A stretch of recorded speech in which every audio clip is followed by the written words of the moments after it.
सुधाकर शांताराम वडे.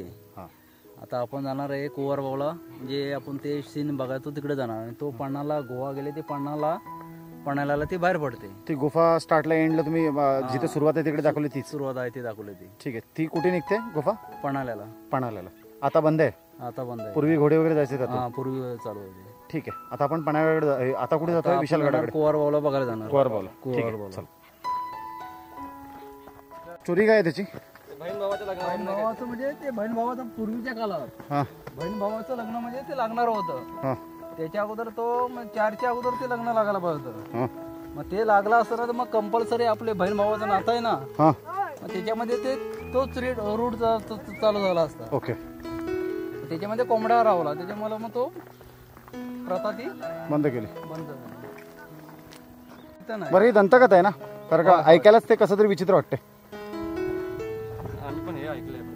नाही नाही खरं आहे खोटं आहे ते आता काही बोलूच शकत नाही, त्यावर पुरावे नाही.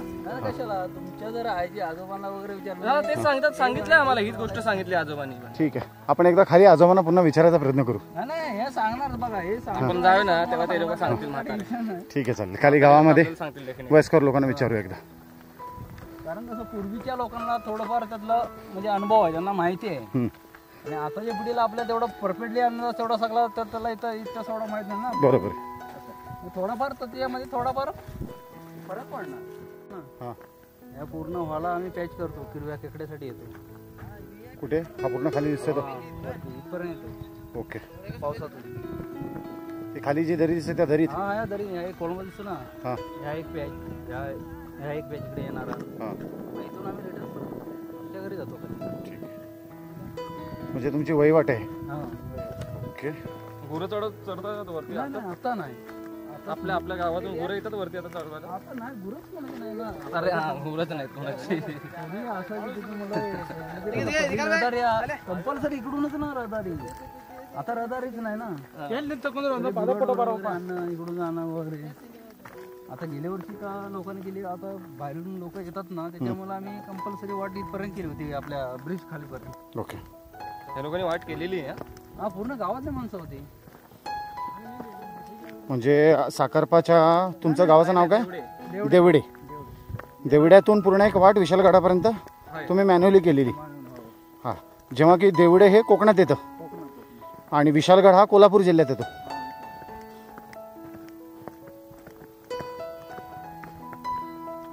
म्हणजे एक अर्थी कोकणाच्या बॉर्डर झाली ही. ते समोर दिसतंय ते तिकडे चाललोय का आपण? पुढे एक माचालगाव म्हणून असं खेडेगाव म्हणून आहे, त्याच्या पुढे माचालगाव, त्यानंतर ते आपलं मच्छिंदर बोलतात.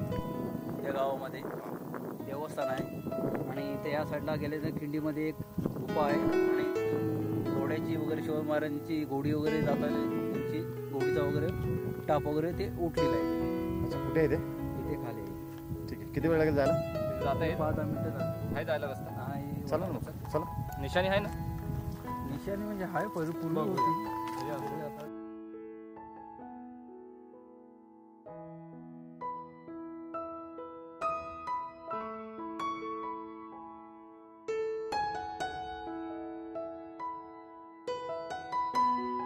कसा आहे विशालगड? नावाप्रमाणेच विशाल. नावाप्रमाणे विशाल आहे आणि आम्ही आमच्या विशालला खूप मिस करतोय. हो खूपच. विशाल असता तर बरं झालं असतं. ठीक आहे. विशाल कामानिमित्त बाहेर आहे. तर आतापर्यंत आपण गडाचा अर्धा भाग पण नाही झाला ना? मे बी नसेल झाला. नाही, किल्ला अर्धा बाकी आहे. इकडनं किल्ल्याचं जे वर्णन किंवा जो किल्ला आहे तो खूप छान दिसतोय.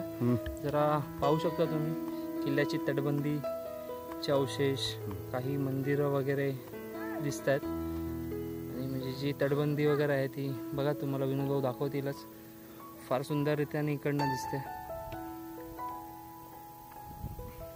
खूप मोठा किल्ला. हाही भाग तसाच आहे, जसं आपण एंट्रन्सला जी दरी होती त्या दरीप्रमाणे हाही भाग एक दरीचाच आहे.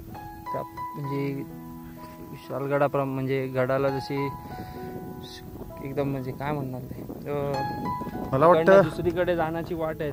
मला वाटतं तो भागही गडाचाच भाग आहे. नाही, तो हा कारण का ते लोक जातात तिकडून ते बघ. नाही ती वाट आहे वाट आहे का? तिकडनं येण्याची वाटतं ते मग हा गडाचा इकडे थोडा भाग आहे, ह्या साईडला थोडासा भाग आहे. तटबंदी दिसते ना समोर, ही तटबंदी ते ही वेगळी, हा भाग वेगळा आहे, दरी पडल्याने तो भाग वेगळा वेगळा झाला. चल आपण तटबंदीकडे जाऊ. समोरच्या गावात मे बी तो निघतो. ठीक आहे, आपण तटबंदी जवळ जाऊ.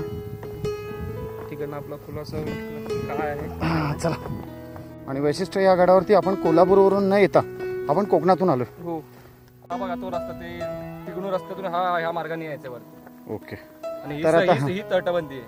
ओके, ही आता आपण जी बघू चिरे बघा कसे लावले. ओके, ही तटबंदी आहे गडाची. ठीक आहे. आणि माचाळगाव म्हणाला तर ते तिकडे आहे. हा डोंगर हे बघा, हे रस्ते माणसं तिकडूनच येत आहेत. ओके, ही बघा तिकडून माणसं येताना दिसतील. हां ते माचाळगाव आहे. तर त्यांना ती वाट आहे तिकडून येण्याची, गडावरती येण्यासाठी. चला आता आपण कुठे चाललो? कोकणातून गडावरती येण्यासाठी खूप मार्ग आहेत. अच्छा, ह्या गडावरती कोकणातून येण्यासाठी भरपूर आता ह्या दरीतून एक तर आपण देवडेवरून बघितलं, हा इथून क्रिबेटवरून येणार, एक भोवड्यावरून येणार आणि एक माचाळवरून पण येतो. माचाळवरून पण येतो आणि एक कोल्हापूरवरून प्रॉपर रोडचा येतो. ते रोड साईड बाय रोड. अच्छा. आणि मी जेवढं पण बोललो ते आपल्याला सर्वकडे चालवतच यायचे, त्याच्या व्यतिरिक्त काय पर्याय नाही. ओके. विशालगडाची जी दर्शनीय भेट आज झाली ती भेट निव्वळ प्रशांत धुमक हे जे आपले आहेत त्यांच्यामुळे झाली. तर धुमक साहेबच गड पूर्ण दाखवत आहेत आणि त्यांचं गावही ते पायथ्याशीच आहे, देवडे म्हणून. हो. तर त्यांचे खूप खूप आभार, कारण का भागेश मला वाटतं पूर्ण गड दाखवायचे आणि इकडचं नियोजन जे आहे ते सगळं त्यांनी केले. प्रशांत धुमक ह्या आधी आपल्यासोबत तिकोनाला होता आणि जी आपण पिकनिक काढलेली आपण कुठे उज्जैनलाही होते. उज्जैनच्या 2019 ची ती ऑक्टोबर सप्टेंबर दरम्यानची.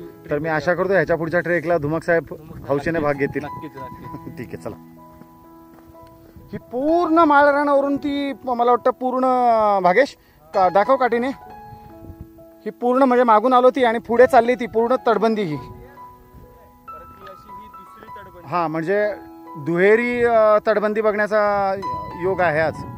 ही आतल्या साईडला जी आहे ती पण तटबंदी ही.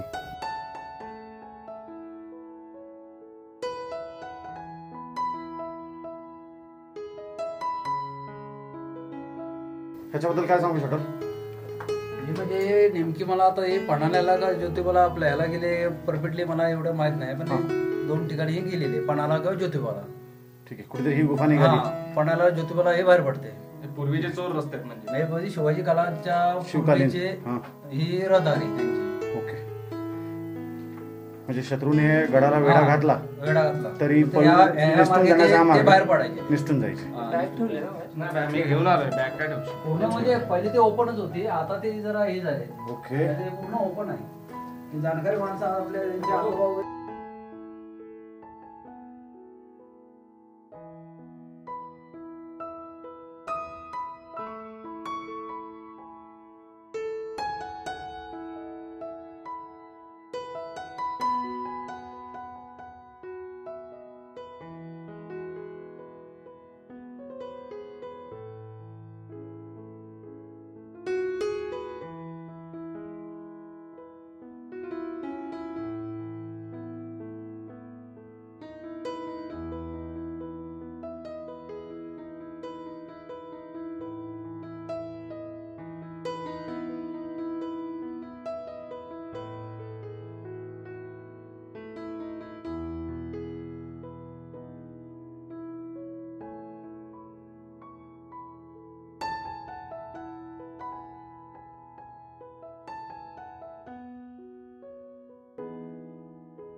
धर्मवीर छत्रपती संभाजी महाराजांचं निवासस्थान आहे आणि दुःखाची गोष्ट आहे ह्या गोष्टी इथे बघायला मिळतात.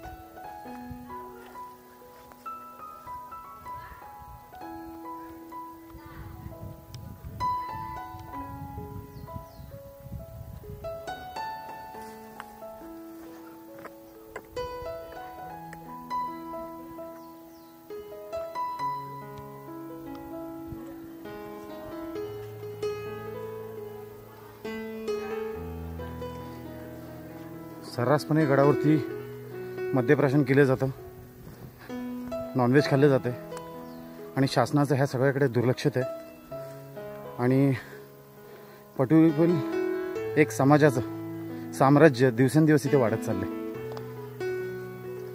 मनाला पटलं नाही, पडलेल्या बाटल्या तर आम्ही उचलूच, कारण का एक शिवभक्त कचरा टाकून पुढे जाणार नाही.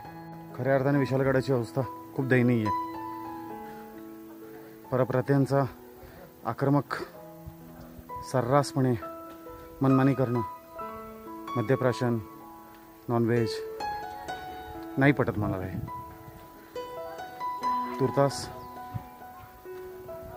शिवप्रेमी आणि अनेक संघटनांनी ह्याची दखल घेतली तर फार बरं होईल.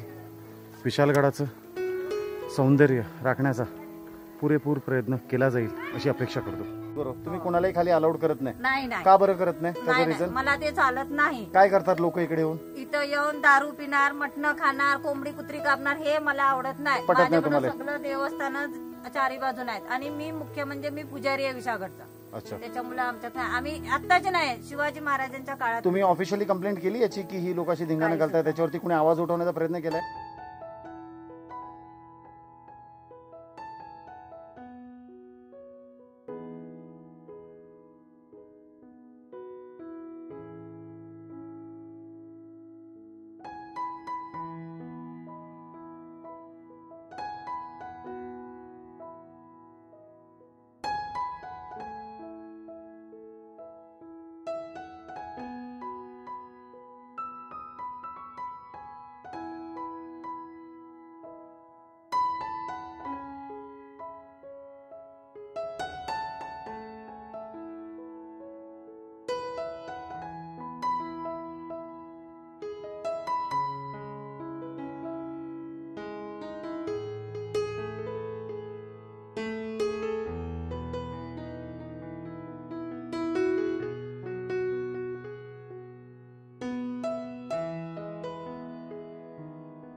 मंदिर आहे हे रामेश्वर मंदिर आहे, शिवकालीनच आहे. शिवकालीन मंदिर आहे रामेश्वर होय. गडावरचं, हा गड. विशाल गडावरचं. तुझं शुभ नाव?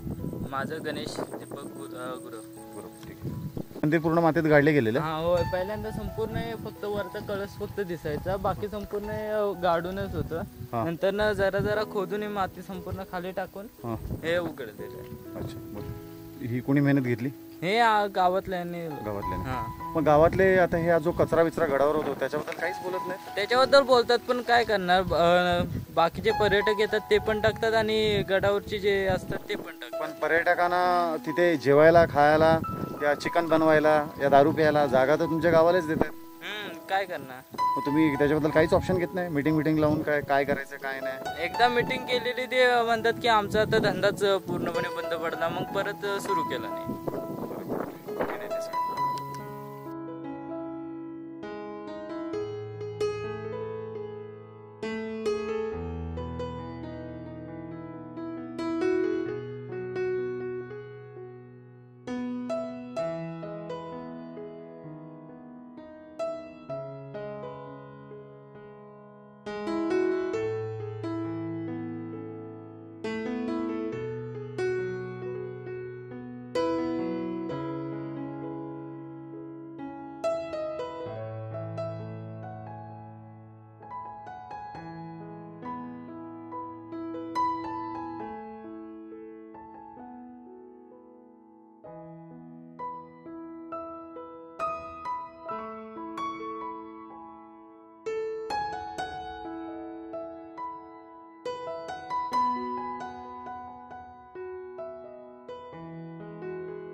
मंदिर आहे इथं पहिल्या 21 कुंड होतात त्यांपैकी आता 3च कुंडी 3च कुंड शोधली आहेत आतापर्यंत, बाकीची कुंड शोधली नाहीत. नाही.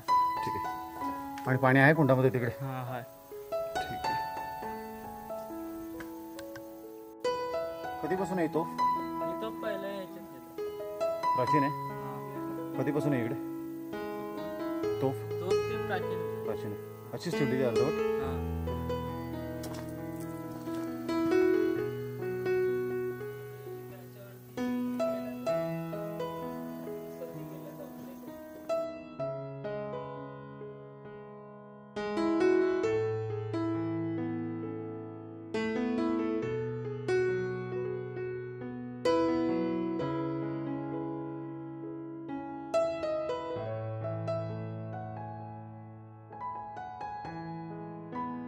बाजीप्रभूंच्या समाधीकडे आपण जातोय ना आता? हो. चला वॉक. आणि फुलाजी 2 समाध्या एकत्र आहेत ना? ठीक आहे, बाजूला. चला आपण त्या समाधीकडे जातोय.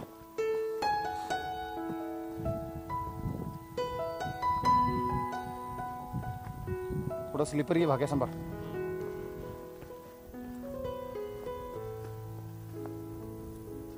सकाळपासून फिरतोय. किती वाजले आता? 5 वाजले. 5 वाजले 5.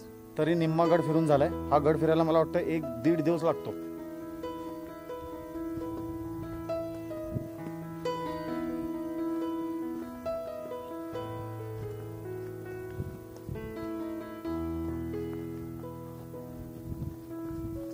नावाप्रमाणेच विशाल असा उत्तुंग विशालगड.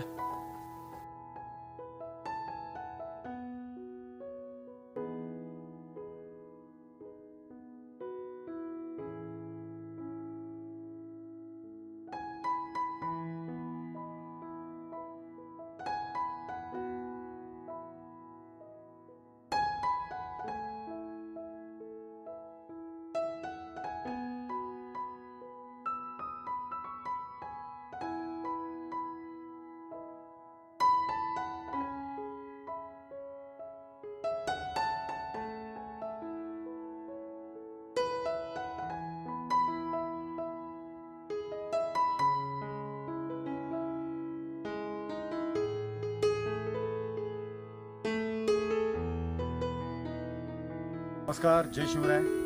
आज आपण पावन ठिकाणी आहोत, ते म्हणजे विशालगड.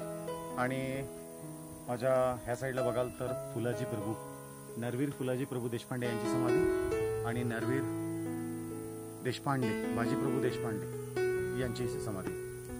शिवकालीन इतिहासामध्ये विशालगडाला महत्त्वाचे स्थान मिळाले आहे. इतिहासामध्ये विशालगड खेळणा, खिलकिला आणि सक्करलना अशा वेगवेगळ्या नावाने या किल्ल्याला मिळाली नावे आहेत. देश आणि कोकण यांना जोडणाऱ्या आंबा घाटाच्या जवळ असलेला विशालगड सह्याद्रीच्या मुख्य रांगेला लागून आहे. सह्याद्रीच्या रांगेशी लहानशा खिंडीने जोडलेला विशालगड समुद्र सपाटीपासून 1021 मीटर उंचीचा आहे. या खिंडीपर्यंत गाडीचा रस्ता असल्याकारणे अर्ध्या तासात विशालगडावर पोहोचता येते. विस्तृत माथा असलेला विशालगड सह्याद्रीच्या पाताळ वेरी दऱ्याने वेढलेला आहे आणि विस्तार खूप मोठा असल्याकारणाने हा बेलाग झालेला आहे.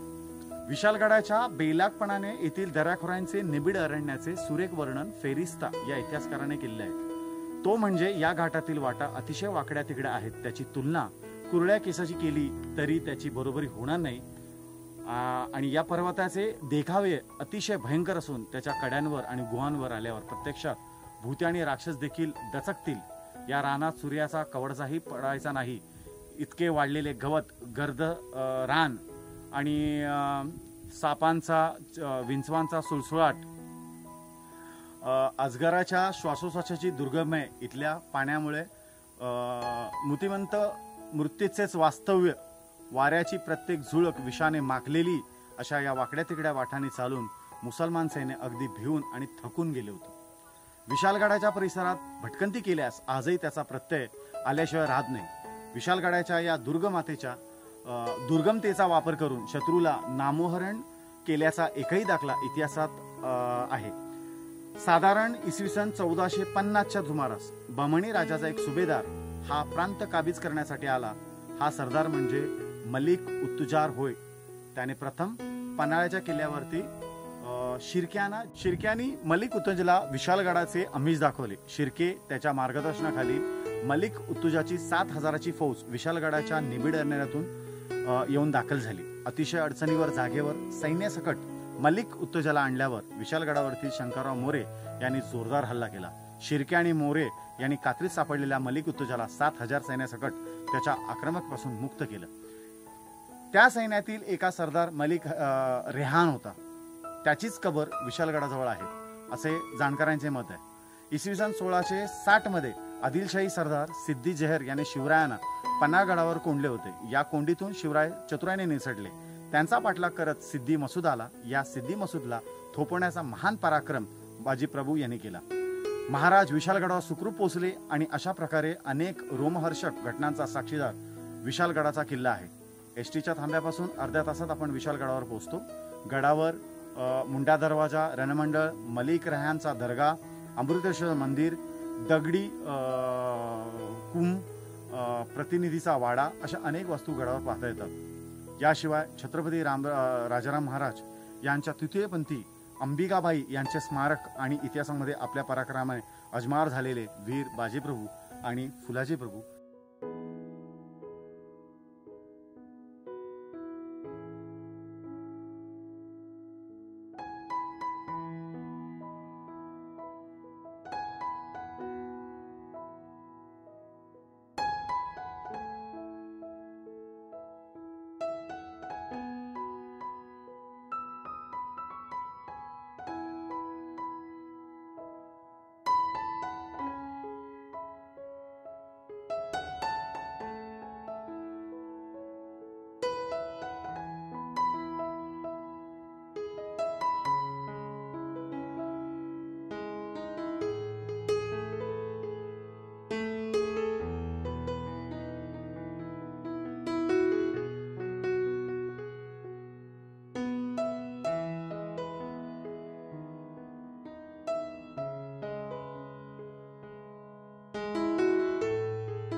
पहिले श्री राजाराम छत्रपती सिंहगडी काल यश झाल्यानंतर त्यांच्या महासाध्वी पत्नी अहिल्याबाई राणी साहेब यांनी याचे पगडी समवेत दिनांक 5 मार्च सन 1700 रोजी या ठिकाणी सहगमन केले. त्यांचे चिरार्थ विद्यमान प्रभू क्षत्रिय कुलावत लेख सर श्री राजाराम छत्रपती महाराज साहेब GGICGCSI यांनी ही समाधी बांधून जीर्णोद्धार केला.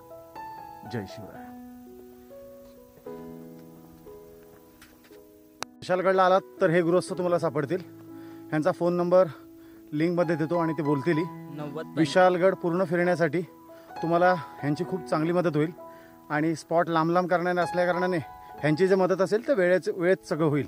तर ते त्यांचं नाव आणि नंबर सांगतील. माझं नाव गणेश दीपक गुरव.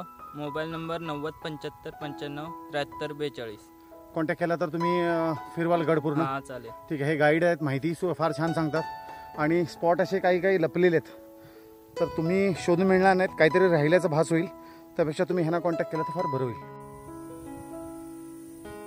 आई भवानी, राजमाता जिजाऊ माता, छत्रपती शिवाजी महाराज, शाहू महाराज, संभाजी महाराज, अज्ञात ज्ञात मराठी सैनिक आणि वीरतेला आलिंगन घेतलेले माझे सरदार ह्यांना स्मरून हा माझा मानाचा मुजरा त्यांच्या चरणी. याचबरोबर माझा ब्लॉग हा मी इथे संपवतोय. पुन्हा नवीन एका ब्लॉग बरोबर आपण नक्की भेटू. तोपर्यंत तुर्तास जय शिवराय.